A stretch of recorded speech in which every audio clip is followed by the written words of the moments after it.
My name is Yves Scrimshaw. I identify as queer and use she, they pronouns. I'm from Melbourne and I'm here to promote my recently released book, She and Her Pretty Friend.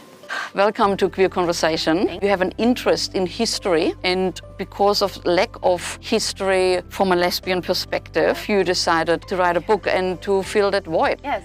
So tell us a little bit about the book, and it's a really interesting the way it's structured as well. And the title. Yeah, the title. She and Her Pretty Friend. I mean, who hasn't heard that sentence in our community? Yeah, exactly. And I got, the title is actually from a quote from a man named William Chidley.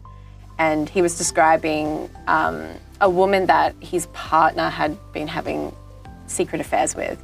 And I thought it was just interesting that he described them in that way, she and her pretty friend, because it just kind of, it's very thematic about the roommates and passionate friends, romantic friends and everything. So, and that was from the late 19th century when he said that. So it's just kind of like this common thread throughout history that like female bonds have just been considered as friendships or sisters rather than lovers. And yeah, the book is structured, each chapter is about like a specific woman or time period or an important event throughout Australia's history that I think is important for the history of queer women throughout Australia, mostly in the past 200 years. And I started writing it in my honours. I started writing it as my honours thesis in my last year of university, and so I wrote 3 of the chapters as part of that thesis. And after I graduated and finished the thesis, I just had all of these notes on other women who hadn't been in my thesis, and I thought, well, it could really just keep going and become its own full project. There's not like there wasn't really just one book where you could just kind of go to and be like, oh, here's all the stuff that we know about lesbian and bisexual history of like women in Australia, because it was all kind of just like here and there in like journal articles or books published from the 80s and 90s, and usually they weren't as accessible, because I was lucky going into university because I had access to all of the books in the libraries, and I had access to all of these academic journals that usually you need a paid subscription, or you need to pay to read certain articles. So without that, if you're not going to university, I was thinking, how would you even know that this history is out there? So I kind of wrote this book as kind of like a go-to source. It's like kind of like an introduction for lesbian history in Australia, because there wasn't really anything else like it. I did interview over the last couple of years in particular quite a few historians who have just focused on that. And it's like in the last 30 years of when I've been in publishing, like there was nothing at all, right? But it just seems in the last kind of, let's just say 5 years, let's round it up. There has been a little bit of movement, which is really great. So you focused on Australia, is that right? Yeah, because I found that there is a lot of content out there if you want to learn about the queer history in like America or the UK and other, like a lot of the western part of the world, like Europe and everything. But Australia's queer history was very limited, and it is growing, and it has been growing since the 90s onwards. And I think it will continue to do that. There's a lot more people in the field who are doing research and publishing. But in terms of books and available resources, I thought that there wasn't a lot out there, and you had to try quite hard. Like you needed to know what you were looking for to be able to source it and find it. Whereas there's not so much available for just regular people who may not have thought that they wanted to read it, but like walking into a bookstore and maybe they'll see the book on the shelf and just be like, oh, this looks interesting. And then hopefully they can fall down a rabbit hole of queer history and they can seek out other histories, which can lead to international histories as well. The way you structure the book is it's a historic timeline, right? Yes, From convicts all the way through to the modern movement and the liberation, etc. Can you give us a bit of a spotlight of the characters in the book and what they represented? Yes, I can do that. So there's a couple of chapters that are around like the late 19th century, around like the 1880s and 90s. So one of the figures from that time would have been, who can I pick out? Harriet Elphinstone-Dick, who was a swimmer. She and her partner who came out with her, Alice Moon, they immigrated from England in the late, I think it was the 1870s they came out, and they moved to Victoria. They arrived in Melbourne, and upon their arrival, Harriet particularly started to teach swimming lessons at the St Kilda sea baths, because Harriet was a bit of like an athlete, and she did competitive swimming in Brighton in England. So she came out and she did a few swimming competitions in Melbourne as well before she and Alice opened up a women's gymnasium in the CBD of Melbourne. So, and it was all just for girls and women, no men allowed. And it was just a focus on like physical fitness and health, and to provide an education. I can't remember the date off the top of my head, but it was like in the 1880s that the gymnasium opened. Yeah, and they just ran these courses. And Harriet was also very like an advocate for different like sorts of clothing, like appropriate clothing to wear. She was very against like corsets and things like that, which I think by that stage they were kind of going out of fashion anyway. And even promoting like pants for women, or like a skirt at least, not like these huge layers of like floor-length skirts and everything. So just to allow for movement, which I think like led to like women's independence. And of course, this was running alongside like the early suffrage movement for white women as well. So it was just like a matter of getting women to learn more about their bodies and become like independent and like physically well and everything. And how was it known that they were a couple? I think with a few of the women in my book, it's not like confirmed, like that we don't. It's really difficult to get like evidence, but I think just the matter of like these Harriet and Alice, they lived together for quite a while, and they ran this business together.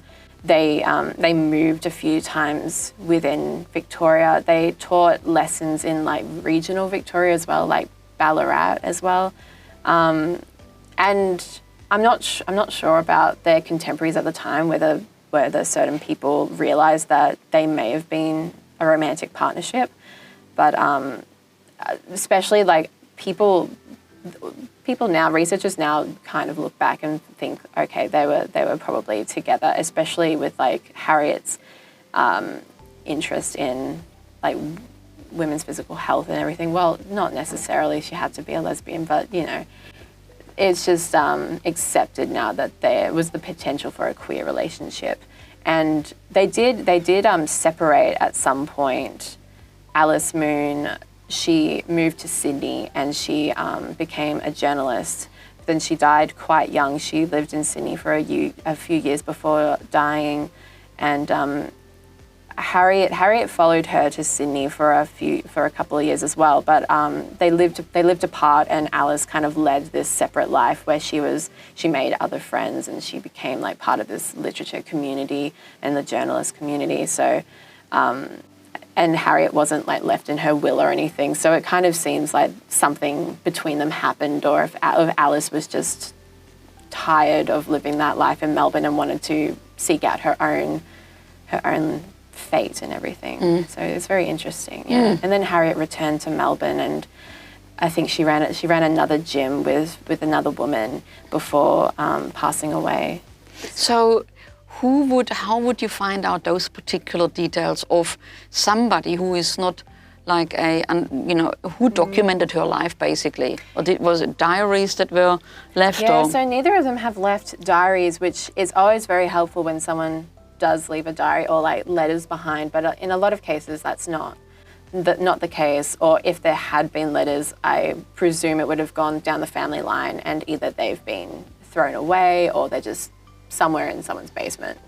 But yeah, they were quite prominent public figures at the time because of the gymnasium and their business. So they were reported a lot. There's a lot of newspaper articles about them, not just about the gymnasium, but just like their like social outings and when they were traveling for classes and everything, because the newspapers back then, they kind of like, they reported on people's movements and everything. So like there would be little snippets in the paper saying that like, oh, Miss Moon and Miss Elphinstone Dick who have arrived back from Ballarat. And so what's another person? Moving on the timeline, maybe mid-1900s, after the war maybe, or? Mm-hmm. Yes. So, well, in the mid-century, in the like 20th century, there is a chapter about like queer bars and restaurants and things like that. So I looked at Val Eastwood in Melbourne, who opened a coffee lounge in Swanston Street, Melbourne. She opened that in 1951, and it attracted a lot of queer customers and also theatre goers, because Val came from like a musical background, and she was a dancer herself, and she taught dancing lessons before opening the coffee lounge and going into this other business. So that was very interesting to write about and to read about. So she had this coffee lounge for a few years. There was a piano, they had musical performances. It was open from 10 a.m. to 11 p.m. until the last train left Melbourne.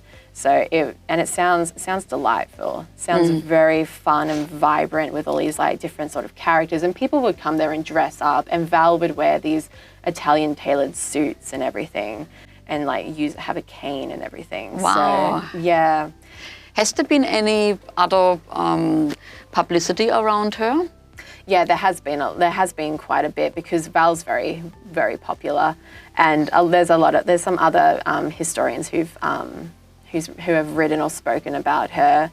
She's she's very admired, and because she was open with her sexuality, and she was upfront about being a lesbian. So I think, especially from like the mid 20th century onwards, you find that there was a sort of like identity confirmation and everything. People did come out, and so yeah, so she is popular. There's not like a biography, like a standalone biography, which I think would be interesting with someone like Val. But yeah, she is quite well known within, like, especially with like the older queer community. People still remember, because she also had venues up until like the 1970s. So yeah. What I really love about your book, just chatting with you, is I see or hear that you're not highlighting like really, well-known women, but everyday women who just run a small business and they just, live their life. Yes. So it wasn't like which is really interesting, because I guess often you would hear or read about just people who were very famous for whatever reason, right? Yeah. So you're really looking at everyday people. Yeah, it is funny that you say that. Was that your intention, or? I think it's just kind of how it played out, because a lot of the histories that I could find and what had been written about previously were about, like, all of these women have been written about previously by other historians like Sylvia Martin, Ruth Ford, Lucy Chesser, really great historians from like the 90s and 2000s. Their work was published. So I already had kind of like a lead for each one, but even if you type in like famous lesbians in Australia, it would just kind of come up with like more modern results rather than people from like the 19th and early 20th century. So it just sort of happened that I did notice while I was writing it, like, oh, a lot of these people are either like business owners, or they're academics and writers, things like that, or there's something to do with the theatre. It was very funny, and I think maybe that's just like sort of like a theme. Maybe it kind of like lends itself to I don't know, like an identity sort of thing. But they all kind of like they all seem to appear in certain environments and contexts and everything, which I thought was really interesting. When you did the research, did something cross your mind, such as, I wonder how I would have lived? Yes. All the time. I'm really interested with that. And I like write about that in the book as well, because I'm just like, oh, I wonder if I would have been that brave at that time, because writing about like the convicts and everything in the 1840s, and there was usually like these very like troublesome convicts who were like violent or just disobedient, getting drunk or having relationships with other women. So they kind of like extended their sentence as a prisoner because they weren't behaving. And then of course there were other convicts who just kind of did what they were told and everything, and just went on with it and tried to get out as quickly as possible and get married and things like that. So I when I was like reading about that, I do wonder, each chapter I wrote, I tried to like put myself in that era and different people's shoes. And the same with like, I wrote about Lillian Cooper and Josephine Bedford, who lived in Brisbane, and Lillian was a surgeon. Josephine worked a lot with like the playground movement. She helped like establish Queensland's first public playground, which is very interesting because I wouldn't have thought about like playground history before. So during the First World War, they went to Siberia to serve in the, it was the Scottish Women's Hospital or something like that.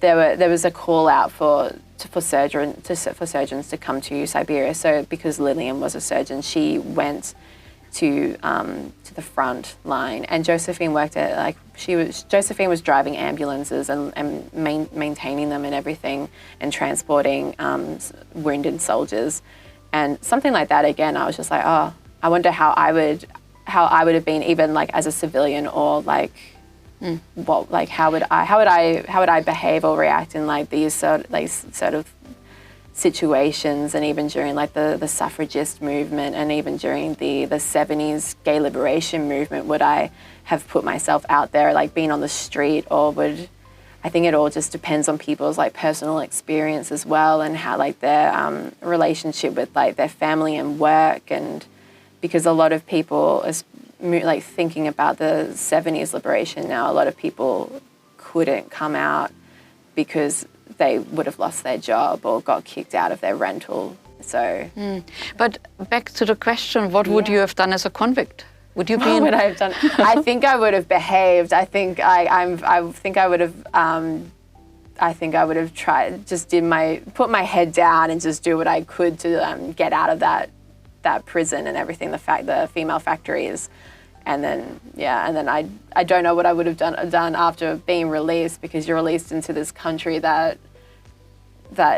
is on the other side of the world. You've basically been exiled. Like, if you wanted to get back, you had to try and like marry an Englishman or something, or someone who was going to return to England eventually. Or a lot of people just started lives here anyway. And some people, became really successful, but others just kind of like faded out in the archives, and you don't really know what happened to these women once they were released. We have these thoughts of how we might act and behave and make choices in the past, but like the past is like a foreign country pretty much. It's entirely different to how we are now with like social customs and just the reality of living in that situation. It's one thing as a hypothetical, but another to actually live through it and kind of juggle these, like the risk and the danger of certain things, especially in World War II in Germany, After writing the book, did you have like a big thing that you took away from it? Yeah, I think that's a big question. I think just the potential for queer history and to be more open-minded when you are reading particular histories, especially like such personal histories about people. After writing it, I realized that there's still a lot that hasn't been researched and written about, and particularly like a lot of the women in my book are white and middle class of a certain identity, and I thought it would be really interesting to do research on like immigrants or First Nations Australians to get like a better sense. I don't think I would be the person to write those histories, because I need to, we all need to kind of like know what's appropriate and who needs to tell certain stories. But I think there's still a gap, and I kind of hope that after reading this, people would feel inspired to seek out their own stories, to write their personal queer histories, because I also think that each moment is history, right? Because this moment is going to be history in the future. So I feel like we can keep writing queer history right now, and we can also just keep looking for stories from the past, because my book is not an exhaustive history. There's definitely stories out there. I keep, after finalizing the book, I've read about other women. I'm just like, oh, I could have put them in the book, but I was like, I didn't know about them at the time. So I think there's more out there, I guess. No, that's great. So people can purchase the book online. Is it hardcover only, or is it available as digital? It's it's paperback. You can buy it online or in store, like at Dimmicks or a local independent bookstore. And there's also an ebook version. So we don't have Audible, but there's ebook and hard copy.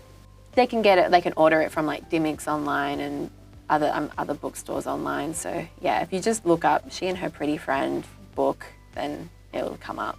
Okay. Well, thank you so much for coming in and sharing this new release yes. of She and Her Pretty Friend. Yeah. Great. Thank you so much. No, you're welcome.